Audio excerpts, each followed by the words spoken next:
সাজাতে আজান দিয়ে দিল।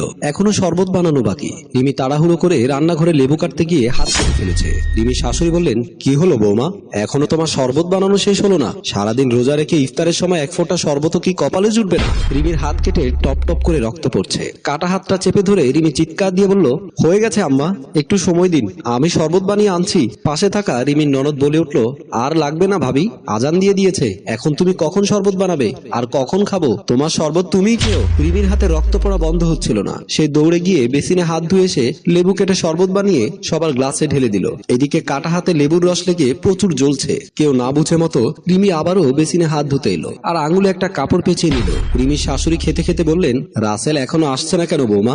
আজকে আবার জ্যামে পড়লো নাকি? ফোন দিয়ে জিজ্ঞেস করো তো। ঠিক আছে মা, আমি ফোন দিচ্ছি। রিমি তার স্বামী রাসেলকে ফোন দিল। বলল, আসসালামু আলাইকুম, আপনি কোথায়? আজান তো দিয়ে দিয়েছে। ওপাশ থেকে রাসেল বলল, আজ আবার জ্যামে পড়েছিলাম, আমার আসতে একটু